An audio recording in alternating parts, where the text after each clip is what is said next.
उत्तराखंड में आए लॉ को लेकर उठ रहे बवाल से तो आप अनजान नहीं हैं।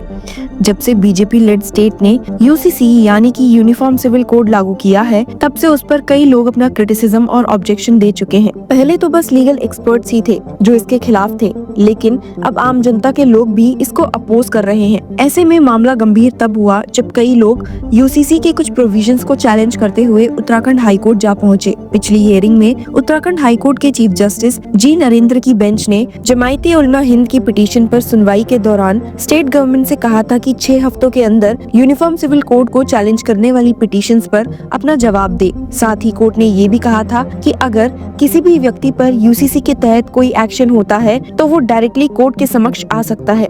जमायता के स्टेट प्रेसिडेंट मोहम्मद मुकीम द्वारा फाइल की गई पिटीशन, जिसे senior advocate Kapil Sibal represent कर रहे थे, यूसीसी पर स्टे की मांग करती है।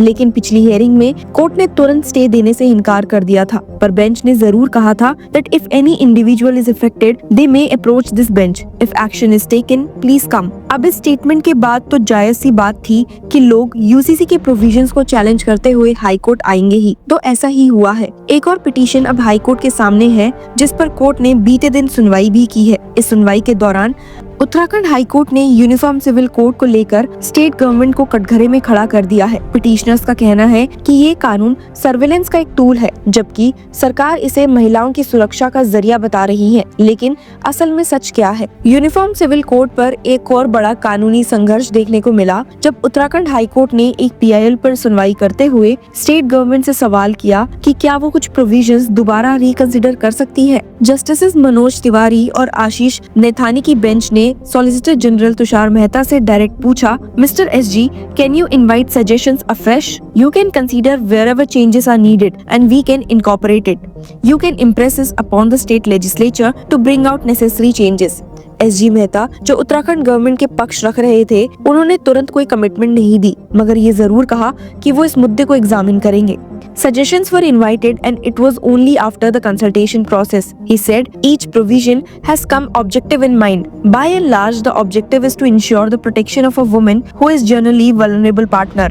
लेकिन ये प्रोटेक्शन वाली बात पिटिशनर्स को हजम नहीं हुई। उनका कहना है कि यूसीसी असल में स्टेट कंट्रोल और सोशल पॉलिसिंग का एक नया तरीका है। आपको बता दूं कि पीआईएल जो डॉक्टर उमा भट्ट, कमला पंत और मुनीश कुमार ने फाइल की थी, उनका पक्ष रख रही सीनियर एडवोकेट वृंदा ग्रोवर ने कानून पर खुलकर प्रहार किया, खासकर लिव इन रिलेशनशिप्स की मैंडेटरी रजिस्ट्रेशन पर सवाल उठाए। Every information is immediately sent to the local police station in this country, why should my information be with the local police? उन्होंने कोर्ट में सवाल उठाया और ये कहा कि ये कानून एक तरह का सर्वेलेंस और पॉलिसिंग का माहौल बना रहा है। कोर्ट ने भी इस कंसर्न को नजरअंदाज नहीं किया है और तुरंत बोला, no policeman can knock the door. Is that the power given to the police under UCC? Whether the UCC empowers the police to visit you? Grover ने एक और दिक्कत को हाईलाइट किया, appropriate action का मतलब एक्ट में क्लियर नहीं है।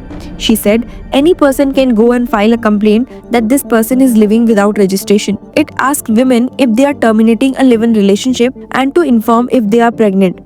I understand the purpose. It is for the legitimacy of the child, but this information is private and cannot go into the hands of public authorities and police.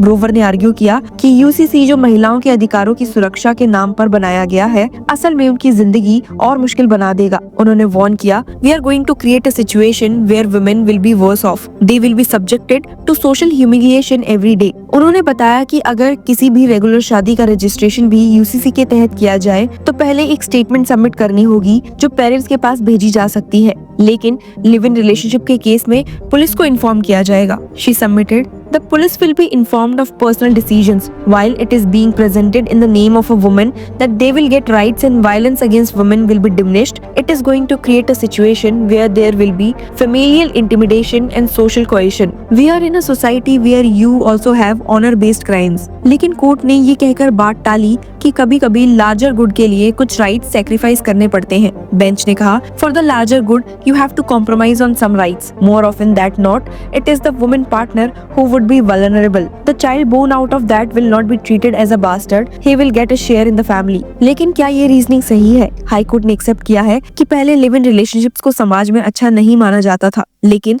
अब values बदल रही हैं। Bench ने कहा, traditionally marriages has been an institution Men and women living without there being a marriage is generally deprecated. Gradually, those values are changing. What is wrong if the law tries to keep the pace with the changing society? Now, social institutions are being disintegrated.